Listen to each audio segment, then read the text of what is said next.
Recently, my family got together to celebrate my mom's 71st birthday. And for a part of the celebration, we sat around the dinner table sharing different memories about her. Now, before I go on, I want to acknowledge that I am aware that I was dealt a remarkably great hand in the domain of parents. But this time of reflecting on who my mom is, it inspired me to share some life and leadership lessons that I've learned from her over the years. So the first lesson is the power of joy. My mom always radiates joy. Her presence is palpable whenever she enters a room. Growing up, I remember her laughter filling our entire home, or if we were at church, you could hear it from the other side of the building or even from outside. This taught me how significantly a person's energy and presence can impact a space. It showed me the importance of taking responsibility for the energy that you bring and how it can enhance relationships, culture, and the entire environment around you. The second lesson I learned from my mom is about speaking up when it matters. My mom is naturally a peacemaker and often chooses the path of least resistance. This is definitely something I've inherited from her. She avoids unnecessary conflicts, usually opting for whatever the easiest solution is. However, she firmly stands her ground on important issues. There's a family story that we always tell that illustrates this perfectly. It was the first Christmas when all of my grandparents visited my parents' house. My paternal grandfather, my mom's father-in-law, was a notable figure, we'll say. He was a strict, stern man, 6 feet tall. He had been high school football coach, and later he was the superintendent of schools. He was all business, y'all, for 364 days out of the year. But Christmas brought out his inner child. In his household, they had a tradition of waking up the kids as soon as Santa's gifts were placed, regardless of what time it was. That Christmas, at my parents' house, once all the presents were laid out, my grandfather went to my mom and was like, "All right, let's go wake up the kids." But my mom had something else in mind. She wanted to start a new tradition, which was waking the kids up on Christmas morning instead. When my grandfather pushed back, my mom, who was much shorter than him, assertively told him, "Mr. Jim, when we're at your house, we'll do Christmas your way. But we're at my house and we're gonna do Christmas my way." Now, there was a tense pause that felt like probably it lasted an eternity, and everyone thought, my grandfather was gonna just rip my mom's head off. But instead, he said, "Okay, all right, we'll do it your way." Now, this moment, seemingly out of character for her, revealed a profound truth. She stands up for what truly matters to her. Another example about, both of my parents actually, which lots of folks might not know, is their involvement in the civil rights movement. They were both in the 9th grade during the era of court-ordered integration in their small town in Northeast Louisiana. They actively and peacefully supported integration. For several weeks that year, they joined others in prayer at the school's flagpole. They prayed for the leaders of their community and school to make just and fair decisions. This aspect of their lives has always inspired me. It's a powerful testament to their courage to stand up for what's right, even in a culture that may not fully support those ideals. The third lesson I learned from my mother is what I call Speaking Kindergartner. Now, this might sound unusual, so let me explain. My mom spent most of her career teaching kindergarten and pre-K, and she also served as children's minister at our church. Her life's passion was working with and understanding children. Now, I didn't realize that this was a skill I had inherited until my ex-husband pointed it out. He once told me, "Nathan, you speak Spanish, French, and kindergartner." And he was right.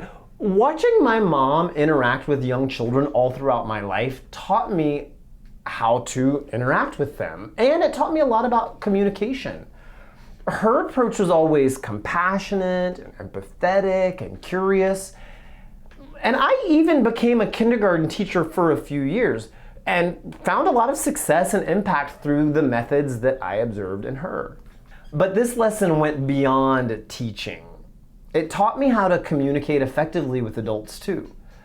Talking to a kindergartner requires that you suspend your own view of the world and enter into theirs. Developing the skill to see the world from another's perspective can make you more effective in empowering them, whether it's a child or an adult. It's about understanding and respecting their world, their circumstances, and what's important to them. The fourth lesson from my mom is what I call caring for people as a vocation.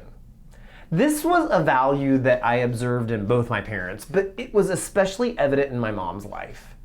Regardless of her job at the time, whether as a kindergarten teacher, a children's minister, or the church hostess, she dedicated herself to loving, appreciating, serving, and taking time to care for those that she worked with.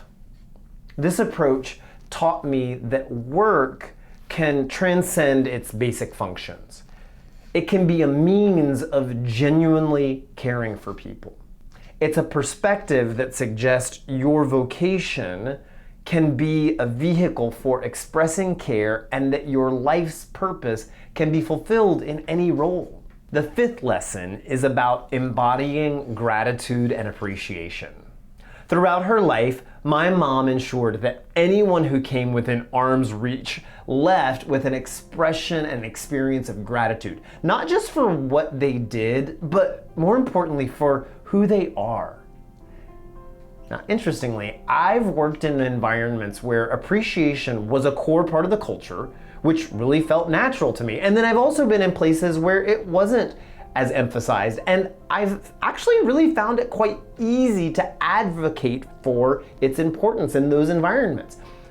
This aspect of gratitude and appreciation, so beautifully modeled by my mom, has profoundly influenced my relationships, my work, and my leadership style.